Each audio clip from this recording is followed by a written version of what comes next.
देखो आज आम 17 तारिख रे डीसीपी को चिट्ठी करूँ प्रॉपर्ली इंक्वायरी कर रिपोर्ट देवाई। आज प्रत्यक्ष भाव में भरतपुर थाना को जाइली। थानार जे एबे आईएएस अच्छा सहित आलोचना करी जहाँ जहाँ पदक्षेप से ग्रहण कर सब कागज पत्र क्राइम ब्रांच को नहीं जाती।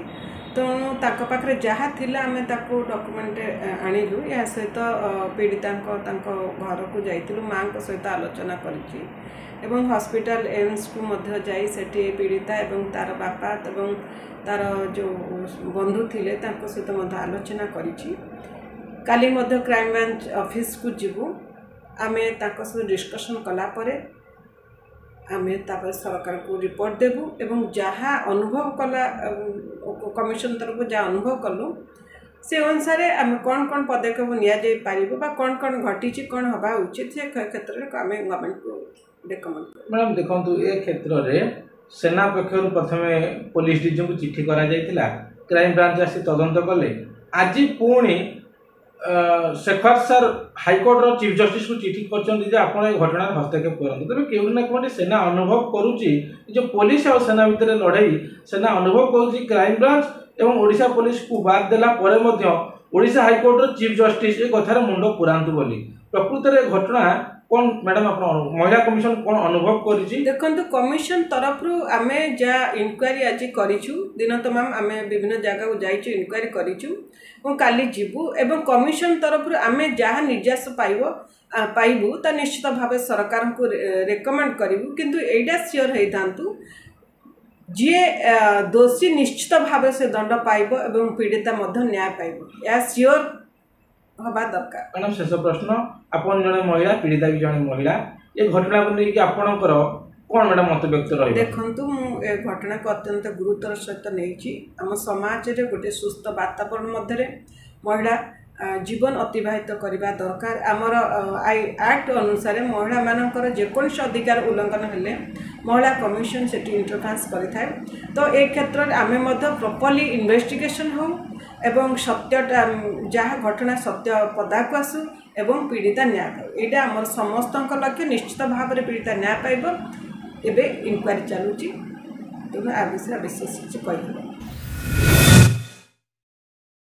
ये बहुत बड़ा सेंसिटिव इशू बर्तमान सुधा 7 जन को पुलिस रोड रोमियो को अरेस्ट कर सारा। जेहेतु ये गोटे पब्लिक गवर्नमेंट नारा दौरान बर्तमान सुधा 5 दिन पार हो गला किंतु एम्स को जाई जो विक्टिम अच्छी आमर चीफ मिनिस्टर हो बा डेप्यूटी चीफ मिनिस्टर हो बा लॉ मिनिस्टर हो बर्तमान सुधा देखी ना सहित इंटराक्शन करना जोटा कि गोटा दुखपूर्ण घटना।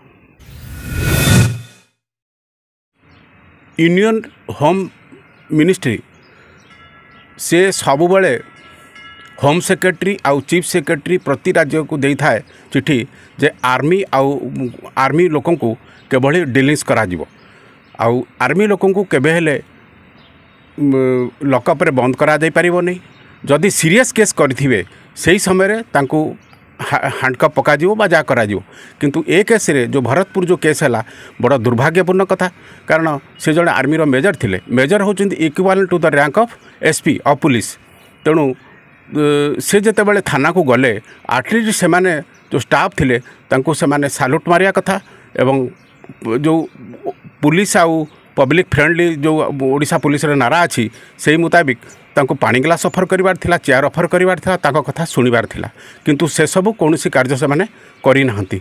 गोटे आर्मी रो मेजर को जो भली रेस्पेक्ट करिवा कथा से आदौ करी नाहंती। ता माने से माने जानी नाहंती आर्मी रो मेजर जे जो equivalent to the rank of SP. ये बहुत दुर्भाग्यपूर्ण कथा। ये घटना निंदनीय जिते कले भी कम हम। तेणु ये पूरा इन्वेस्टिगेशन हवा दरकार, जुडिशियल इनक्वारी हवा दरकार। जुडिशियल इनक्वारी हेले कथा पानी की पानी दूध को दूध हो। तेणु से सब गवर्नमेंट नवा कथा एक्शन रे आउ आर्मी तरफ शुणा पाइली चीफ ऑफ आर्मी स्टाफ यार कॉग्निजेंस नहीं एवं स्टेशन हेडक्वार्टर भुवनेश्वर को डायरेक्शन देइचंती यहाँ को मॉनिटर करने। आमर एक्स सर्विसमैन ग्रुप से तत्पर अच्छा एवं निश्चय ये दोषी जो मैंने अच्छा से दंड मिल एवं उचित कार्रवाई हम ना। ये बिल्कुल ठीक नुहे। जदि भी से माने नाइट पिंधिले बा सिविल ड्रेस पिंधिले सांगे सांगे जदि गोटे केस आसिला एवं यूनिफॉर्म पिंधिबा कथा यूनिफॉर्म पिंधिकी एक्शन को आसवा कथा किंतु से क्षेत्र से मैंने करना आउ नाइट पिंधिबा तापर मु रिसेंटली गोटे न्यूज रे देखुली जड़े पुलिस हाफ पैंट पिंधिकी से बसुँच जोटा कि आदौ शोभनीय नुहे। अधिक खबर जानिबा लगी यूट्यूब रे Austin news Odia YouTube channel को सब्सक्राइब करंतु, फेसबुक रे लाइक करंतु, शेयर करंतु एवं आपणकर बहुमूल्य मतामत कमेंट बॉक्स रे कमेंट करंतु जहां हमको आगो बढ़िया लगी सहायक हो।